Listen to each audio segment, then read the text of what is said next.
Hello नमस्कार शुभ सकाळ मंडळी, कसे आहात? मजेत ना? मी पण मस्त आहे. घेऊन आली आहे तुमच्यासाठी ठरलं तर मगचा 26 मार्चच्या एपिसोडचा रिव्ह्यू. काल आपण बघितलं होतं की अर्जुन सायलीला एक महत्त्वाचा पुरावा मिळाला आहे आणि प्रियाने ते दोघं बाहेर होते म्हणून घरी खूप कांगावा केला आहे. तिने सगळ्यांना जागरण घडवलं आहे आणि याचाच राग आता सायलीला आला आहे. ती म्हणत असते की ती मूर्ख आहे ही प्रिया, आपल्याला त्रास द्यायचा म्हणून घरातल्या सगळ्यांना जागरण घडवलं. पूर्ण आजींना जागरणाचा त्रास होतो याचाही विचार नाही केला तिने.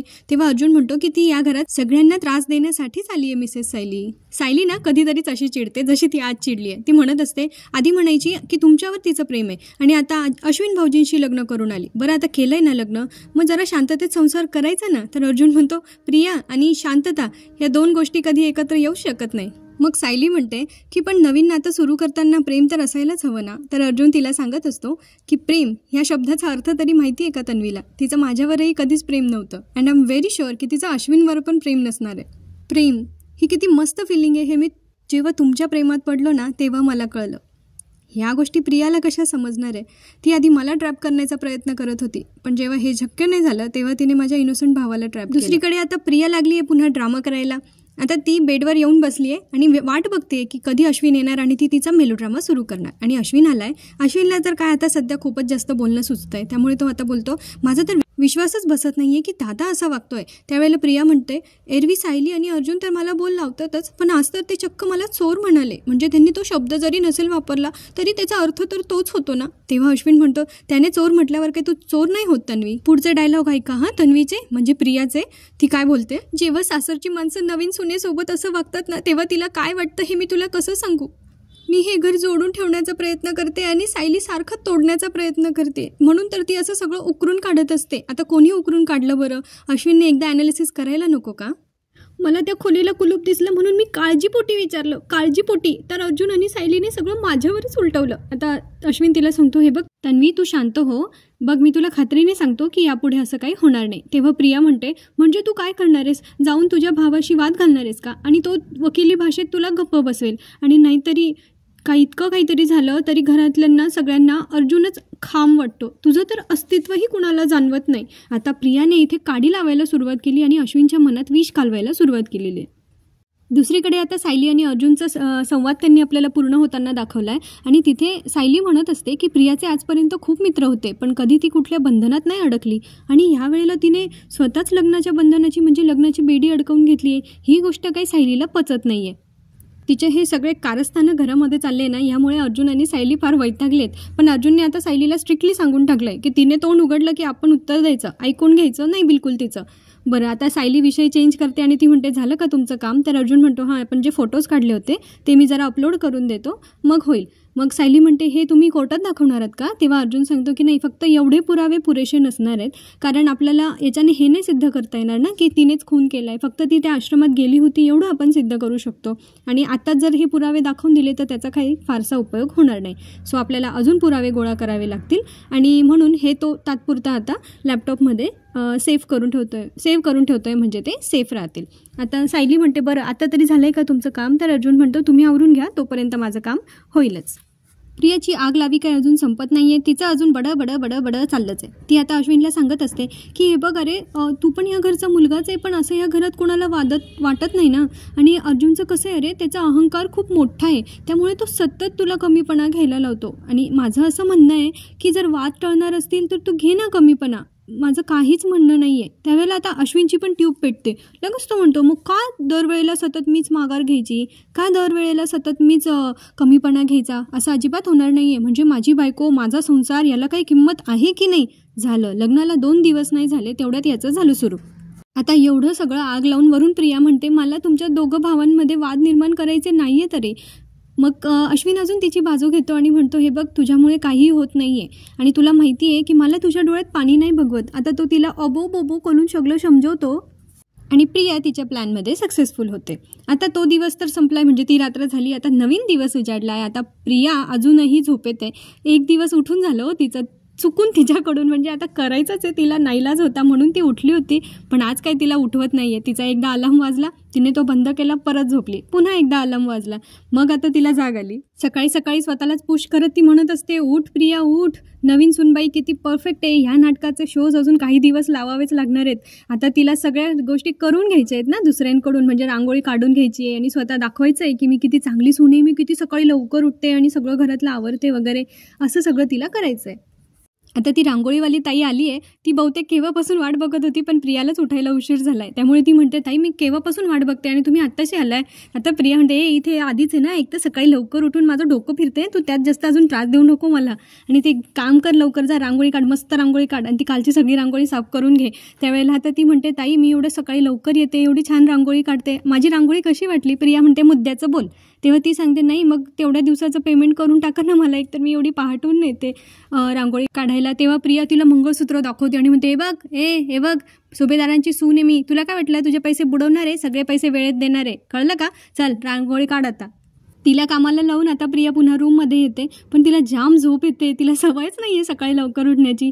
आता तिच्या वॉर्डरोबमधून तिने तिचा नवीन सूट काढलाय आणि तिला आंघोळ करण्याचा फार कंटाळा येतोय सकाळी सकाळी. ती म्हणते, रोज रोज सकाळी लवकर आंघोळ करण्याचा कंटाळा येतो, जाऊ ते नुसते कपडे चेंज करून घेते. शी घाणेरडी कुठली, आता नुसतेच कपडे बदलून आली आहे आणि ड्रेसिंग टेबल समोर बसून मस्तपैकी मेकअप वगैरे केला आहे, परफ्यूम लावला आहे आणि म्हणते, हां आता वाटते मी आंघोळ केल्यासारखी. बयो, असणं आणि दिसणं याच्यामध्ये फरक असतो ग. 2 दिवसाच्या नाटकाला प्रिया जाम कंटाळली आहे आणि आता ती म्हणत असते की हे लग्न करून तर मला फसल्यासारखं झालंय, नुसतंच रांधावाडा उष्टी काढा चाललंय. मला तर आता खरं अर्जुन सायलीवर जास्त लक्ष द्यायला लागणार आहे. ते रात्री आता केसच्या निमित्ताने कुठे बाहेर गेले होते, हे सगळ्या गोष्टी मला महिपतपर्यंत पोहोचावं लागणार आहे, नाहीतर तो मला पुन्हा गोळ्या झाडेल. आता तिला टेन्शन आलं आहे की महिपत आता पुढे काय करेल आणि आपल्याला आता आपल्या कामाला लागलं पाहिजे. ती गेली आता तिच्या मिशनवर आणि आल्या आल्या किचन ओट्याच्या वेळेवरून तिने वाद सुरू केलाय. आता ती सायलीला सांगते, तुझं काय चाललंय ग, काय करते तू इथे, चल तुझी वेळ अजून सुरू व्हायची आहे. तेव्हा सायली सांगते, तू उशिरा आली आहेस प्रिया आणि ओटा मोकळा होता त्यामुळे मी यांच्यासाठी नाश्ता बनवायला घेतलाय. तेव्हा तर प्रिया तिला सांगते, तुझा नवरा थोडा वेळ उपाशी राहिला ना तरी मला काही फरक पडत नाही, कळलं का. तेव्हा सायली म्हणते, तुला असं क्रूर वागताना काहीच नाही वाटत आहे का प्रिया. तेव्हा ती सांगते, तुला जसं मला बोलताना काही वाटत नाही ना तसं. आता विमल पण तिला सांगत असते की आम्ही एकमेकांच्या सोयीनुसार अशी कामं करतो. तेव्हा आता प्रिया म्हणते, तुम्ही तुमचं आहे ना तुमच्याजवळ ठेवा, कशी कामं करतं ते मला नाही सांगायचं. आणि आता ती सायलीला चक्क हात धरून किचनच्या बाहेर काढायला जाते. सायली म्हणते, हे काय लावलंय तू प्रिया, चांगल्या घरच्या सुना अशा वागतात का. तेव्हा प्रिया तिला सांगते, तुम्हाला नको सांगू चांगल्या घरच्या सुना कशा वागतात ते, तुला तर या घरची सून पण मानत नाही, पिच्चारी सायली, तुला तिच्या नवऱ्याला वेळेवर नाश्ता देण्याचा सुद्धा हक्क नाहीये. सायली पण काय बिच्चारी नाही आहे, सरळ किचनमध्ये जाते, ब्रेडचा बॉक्स उचलते, तिथून सॉस जॅम जे असेल ते घेते आणि तिकडून येते. मला माझ्या नवऱ्याला वेळेत नाश्ता देण्यासाठी तुझी गरज नाही आहे प्रिया. आणि ती मस्तपैकी ब्रेडला काहीतरी लावून घेते आणि त्याचा नाश्ता घेऊन तिकडून जात असते. आणि इकडे आपल्या प्रिया मॅडम विमलताईंना सांगत असतात की सगळ्यांसाठी मस्तपैकी डोसे बनवून घ्या आणि भाजी पण चिरून ठेवा. म्हणजे ही काय करणार बरं. आता प्रिया तिकडून जात असते पण विमलताई काही साधीसुधी नाही आहे. त्या पण म्हणतात, तन्वीताई मी कसा काय नाश्ता बनवणार, तुम्ही या घरच्या नवीन सुनबाई आहात, तो नाश्ता तर तुम्हीच बनवला पाहिजे ना, तेव्हाच तर तुमचं कौतुक होईल ना सगळ्यांसमोर. आता तुमचं कौतुक होणार असेल तर मी कशाला आडवी येणार ना त्याच्यामध्ये. आणि तुम्ही करा नाश्ता, तोपर्यंत मी आलेच. आता विमल तिकडून निघत असते आणि निघता निघता अजून प्रियाला वरून सांगते, बरं तुम्ही काय म्हणत होतात ते, काय बनवायचं आहे. तर प्रिया सांगते, डोसे बनव ना पटकन. तर विमलताई म्हणतात, अहो ते त्याच्यासाठी कसं असतं, आदल्या दिवशी तयारी करून ठेवावी लागते, म्हणजे ते डाळ तांदूळ भिजवावे लागतात, रात्री ते दळून ठेवावे लागतात, तेव्हा कुठे आज त्याचं पीठ तयार झालं असतं. पण मला इथे तशी काहीच तयारी नाही दिसत आहे. पण मला माहिती आहे तुम्ही तन्वीताई आहात, तुम्ही बिना डोस्याच्या पिठाचे पण डोसे बनवू शकतात. मी येते, मला पूर्ण आजींच्या रूममध्ये काम आहे, मी येते. आणि प्रियाची पण इकडे आता फजिती होते, कारण डोसे तर बनवता येणार नाही आहे. प्रिया आता सांगत असते, विमल ऐक ना, डोसे राहू दे, पोहे तरी बनव ना. पण विमल ताई काय ऐकत नाही, त्या पण निघून जातात. ती म्हणते, अरे ही मोलकरीण पण ना स्वतःला या घरची मालकीण समजायला लागली आहे. आता पोहे हे करायचे प्रियाला, त्यामुळे ती आता जाम वैतागली आहे किचनच्या कामांना. आणि आता बघा खूप दिवसानंतर रविराज घरी आलेत. बापरे, आता यांना समजणार आहे तन्वीचं लग्न झालंय ते. आता रविराज आले आणि ते एकदम खुश असतात, कारण ते ना मुरबाडच्या कुठल्या तरी प्रॉपर्टीबद्दलचं सगळं त्यांचं लिगल काम संपवून आलेले आहेत आणि आता पुन्हा तिकडे जावं लागणार नाही असं ते नागराजला सांगत असतात. तेव्हा नागराज म्हणतात, बरं चांगलं झालं. तेव्हा रविराज म्हणतात, अरे ही खूप मोठी आणि चांगली बातमी आहे, तुमच्या सगळ्यांचे चेहरे असे गंभीर काय, बरं तन्वी कुठे. तेव्हा सुमन काकी म्हणतात, नाही कुठे काय नाही. पण रविराजांना काही कळतच नाही आहे, हे सगळे एवढे शांत काय. तेव्हा ते म्हणत असतात, तन्वी कुठे, मी तिच्यासाठी एकदम छान गिफ्ट आणलं आहे. पण आता विषय बदलवतात आणि नागराज काका म्हणत असतात की मुरबाडच्या प्रॉपर्टीचं काम झालं हे एक बरं झालं हां दादा, पण त्यासाठी आता ते कोर्ट कचेरी वगैरे जास्त काही चालणार नाही ना. तेव्हा रविराज म्हणतात, कोर्ट कचेरींना हे घर कधीपासून घाबरायला लागलं. आता ते प्रतिमाला विचारतात, काय झालं प्रतिमा. तेव्हा प्रतिमा आता चहा म्हणतात की मी चहा घेऊन येते.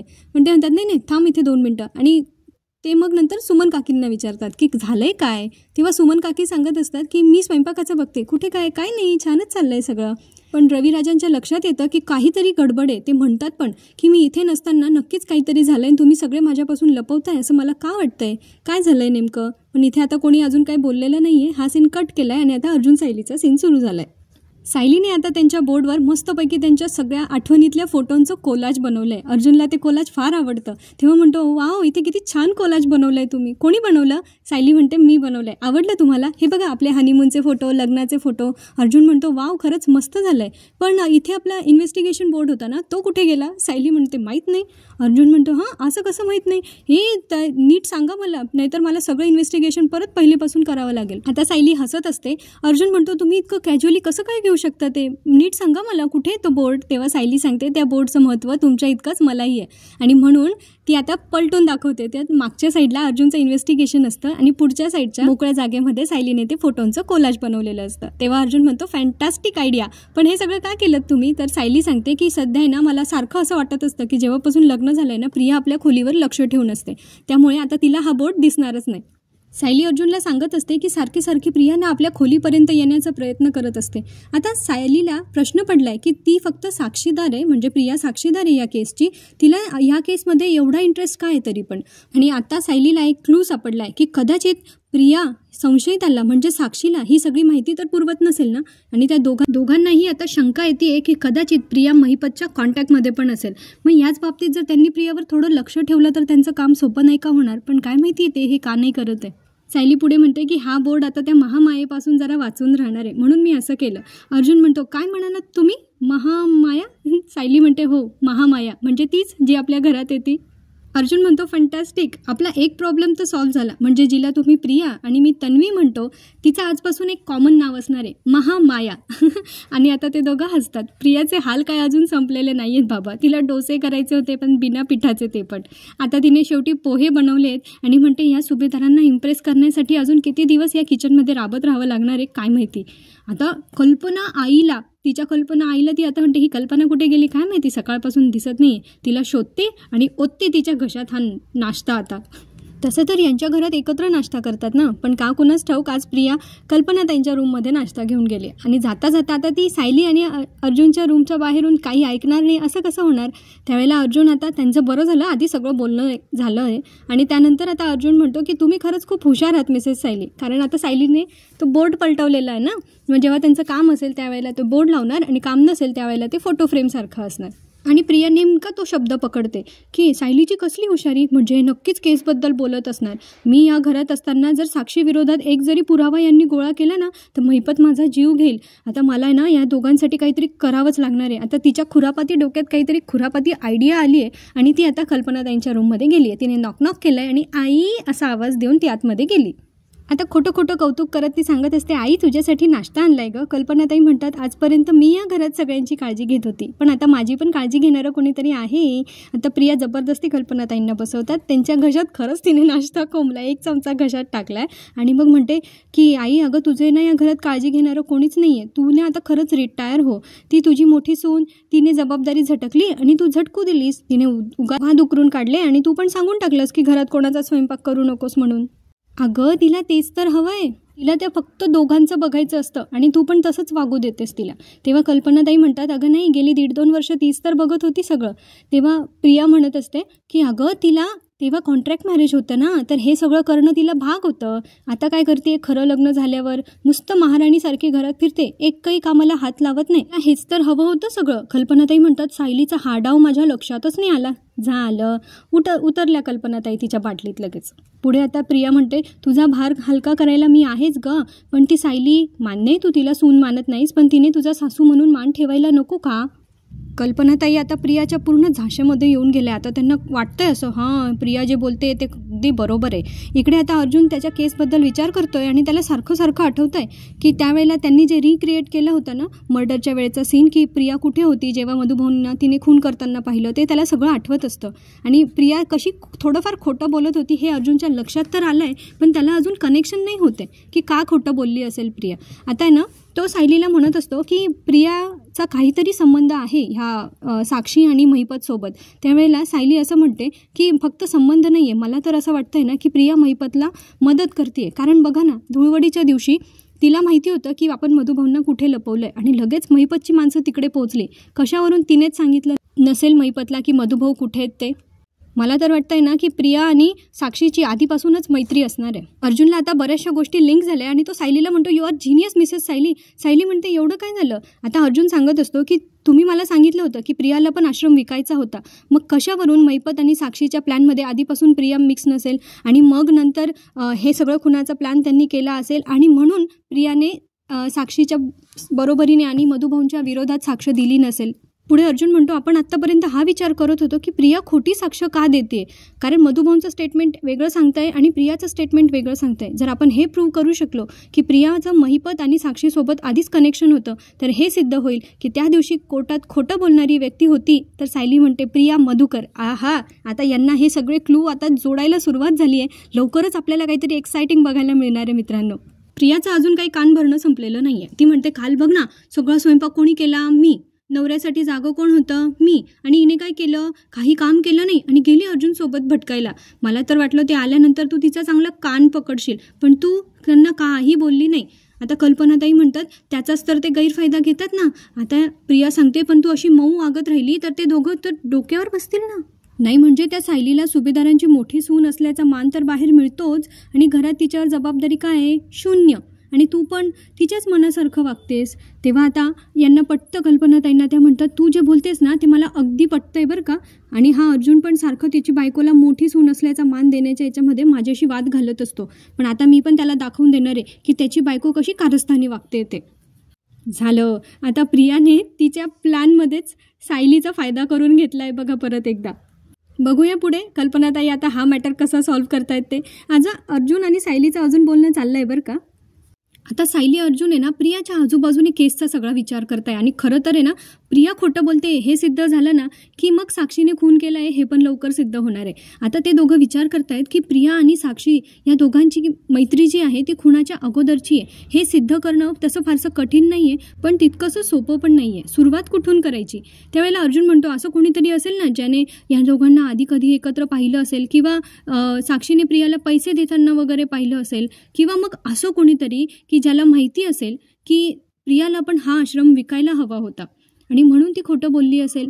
पण मग आश्रमातल्या लोकांची साक्ष चालणार नाही, कारण ते तर मधुभाऊंच्याच बाजूने बोलतील. त्यामुळे आश्रमाच्या बाहेरचं असं कोणीतरी पाहिजे की ज्याला माहिती असेल की प्रियाला हा आश्रम विकायचा होता. आता ते अशा एका व्यक्तीचा शोध घेणार असतील आणि प्रियाचे इतके सारे मित्र होते त्यातला एखादा तरी यांना सापडूच शकतो. आणि इथेच आजचा भाग संपतो. आता पुढच्या भागामध्ये आपल्याला बघायला मिळणार आहे, एक तर रविराजांना तन्वीचं सत्य कळणार आहे की नाही ती एक गोष्ट आहे, आणि दुसरी एक गोष्ट अशी होणार आहे मित्रांनो जी आपल्या आनंदाची आहे. सायली आणि अर्जुन बाहेर जात असतात तेव्हा कल्पनाताई त्यांना अडवतात, म्हणतात कुठे चालले. अर्जुन सांगतो, आमचं जरा काम आहे म्हणून बाहेर चाललोय. कल्पनाताई म्हणतात, तुझं जे काम असेल ना ते तू कर, पण हिच्या जबाबदाऱ्या झटकून असं बाहेर भटकता येणार नाही. मग आता तुला घरातलं सगळं जबाबदाऱ्या स्वीकाराव्या लागतील असं ते तिला सांगतात, जरी ते राहायचं असेल तर. तर सायली म्हणते, म्हणजे सगळ्यांचा नाश्ता आणि जेवण मी बनवायचं. सायलीला तर हेच हवं होतं. कल्पनाताई पण म्हणतात हो, आणि सायलीला तर ते पाहिजेच होतं. अर्जुन पण खुश होतो आणि सायली मस्तपैकी कल्पनाताईंना मिठी मारते. थँक्यू थँक्यू थँक्यू थँक्यू आई. तर प्रिया परत माती खाणार आहे पुढच्या एपिसोडमध्ये. तिचा पुन्हा आपल्याला राग संताप बघायला मिळणार आहे, कारण तिला काम चुकारपणा करायचा होता. त्या नादात तिने ह्या दोघांचं थोडंसं का असेल ना पण पॅचअप घडवून आणलंय. वा क्या बात आहे. पुढचा भाग बघायला मज्जा येणार आहे. तेव्हा भेटूया पुढच्या भागात. व्हिडिओ आवडला असेल तर लाईक शेअर करा, चॅनलला सबस्क्राईब करा. आनंदी राहा, खुश राहा, आपली आणि आपल्या प्रियजनांची काळजी घेत राहा. आयुष्य खूप सुंदर आहे, मस्तपैकी जगत राहा. पुन्हा भेटूया. धन्यवाद.